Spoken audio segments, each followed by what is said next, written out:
நம்ம ட்ரம்ப்கின் அதாவது ட்ரம்ப்ப தாங்க சொல்றேன். ட்ரம்ப் கூட சாவகாசம் வச்சா என்ன நிலைமைன்னு பாருங்க. இந்தியா, பாகிஸ்தான் வாருக்கு அப்புறம் இந்தியா, யுஎஸ் டைஸ் அவ்வளவா சரியில்ல. பட் பாகிஸ்தானும் யுஎஸ் கூட நல்லதா உறவாடிட்டு இருந்தாங்க. ஆனா ட்ரம்ப் பாகிஸ்தானை என்ன ரேஞ்சில வச்சிருந்தான் அப்படிங்கிறத பாருங்க. ஹமாஸ் இஸ்ரேல் வார்ல ஹமாஸுக்கு எதிரா சண்டை போட மிலிட்டரியில ஆள் இல்ல. பாகிஸ்தான்ல தான் 6 லட்சம் பேர் இருக்காங்களே, கொஞ்சம் பேத்த அனுப்புங்க அப்படின்னு ட்ரம்ப் கேட்டான். ஷபாஸ் ஷெரீஃபும் முனீரும் இத கேட்டு ஆடி போயிட்டாங்க. இவன் பேச்ச கேட்டு இஸ்ரேலுக்கு ஆள் அனுப்பி வச்சா நம்ம நாட்டு மக்கள் எதை கொண்டு அடிப்பாங்கன்னு தெரியலன்னு முழிச்சுக்கிட்டு நின்னாங்க. அடுத்ததா இப்போ ஒரு 2 நாளுக்கு முன்னாடி ஈரானுக்கும் அமெரிக்காக்கும் சண்டை வர மாதிரி ஒரு சிச்சுவேஷன் ஆச்சு. மோஸ்ட்லி வார் வந்துரும் தான் எல்லாரும் நினைச்சோம். ஆனா இப்போ அதோட சூடு கொஞ்சம் கம்மியாயிருச்சு.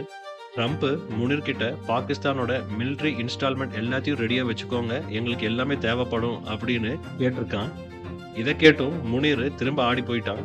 கூடா நட்பு கேடா போகும் அப்படின்னு சொல்ற மாதிரி பாகிஸ்தான் ட்ரம்ப் கூட சுயமரியாதை எல்லாத்தையும் விட்டுட்டு போய் சேர்ந்தது நல்லா படுத்துறான் ட்ரம்ப் இப்போ.